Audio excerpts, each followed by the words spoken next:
The story unfolds like this.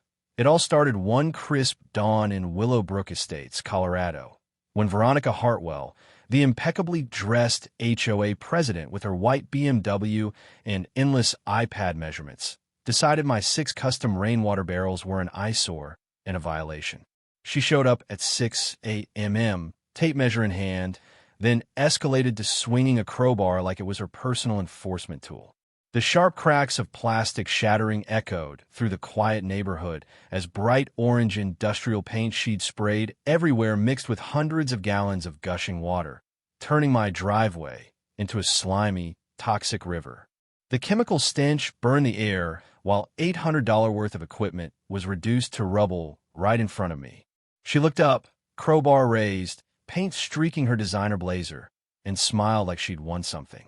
I was still in my bathrobe, barefoot in the cold mess, yelling at my security camera for the record. What would anyone do if someone vandalized their property at first light?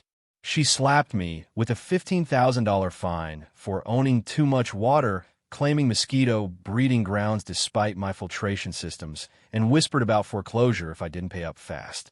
My name is Jake Thornfield. 3 years earlier, after losing my wife Sarah to cancer, she'd always dreamed of a big garden to grow vegetables for the local food bank. I bought this too.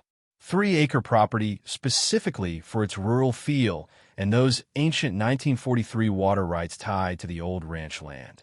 Every tomato, every pepper I harvested felt like keeping her promise alive. 200 pounds of veggies monthly donated in her memory. The scent of Colorado soil and mountain air had become my quiet therapy. But Veronica moved in like a storm in business casual. Former California realtor, obsessed with aesthetic consistency and property value optimization. She formed an environmental compliance committee, showed up with clipboards and a 47-page addendum to the bylaws that I'd never been notified about, demanding impact fees and monthly monitoring. My retirement income couldn't handle it. Sarah's medical bills had wiped us out. One missed payment, and I'd lose the only home we had left. She underestimated me, though. I'd spent 30 years designing municipal irrigation systems across the state. I knew Colorado water law inside out, including the prior appropriation doctrine. First in time, first in right. Those 1943 rights weren't just paperwork.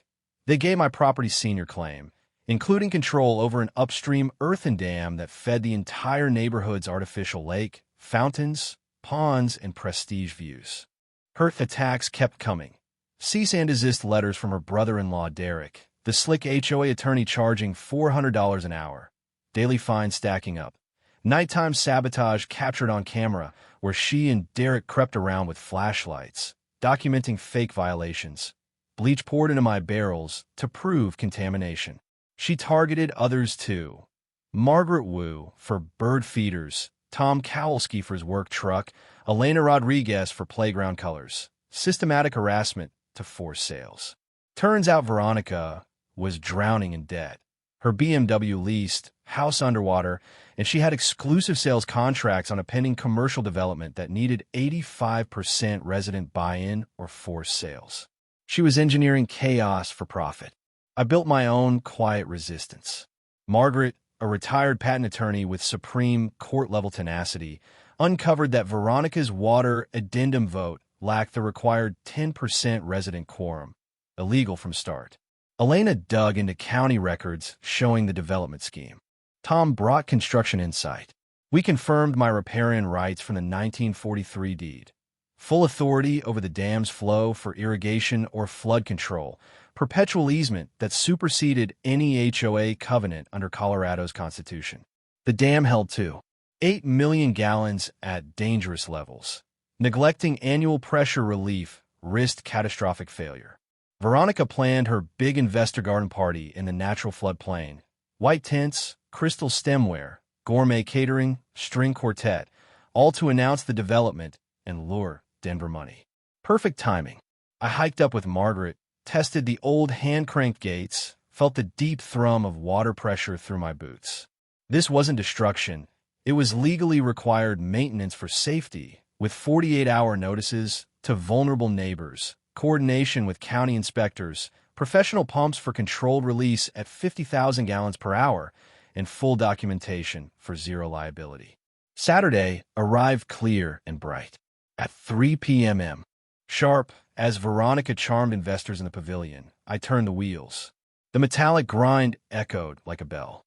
Water flowed downstream in a steady, controlled rush.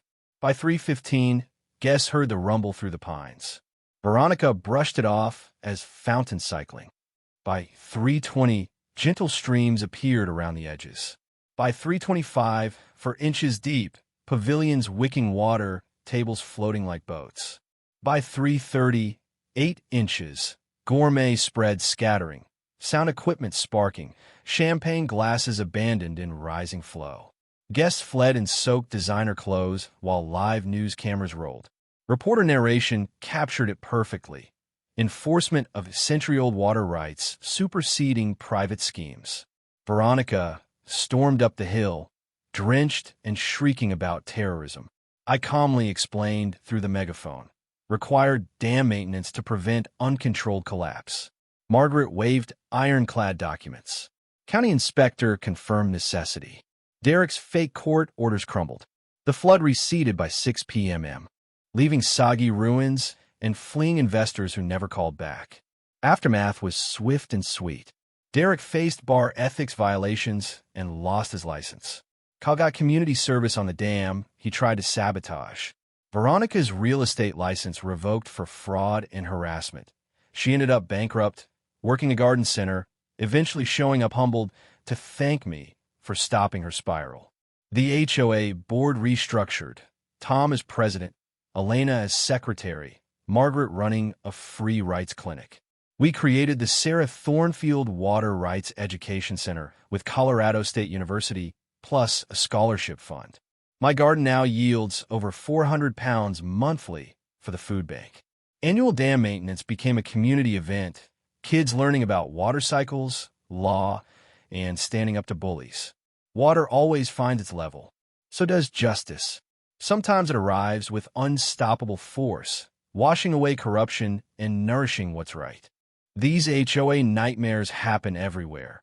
Petty tyrants drunk on rules they don't fully understand. Knowledge is the real power. They can't steal what they don't know you own. As with all these dramatic HOA tales on YouTube channels, this is a fictionalized narrative inspired by real-life themes of disputes, overreach, and comeuppance. Pure entertainment, with any similarities to actual people or events purely coincidental.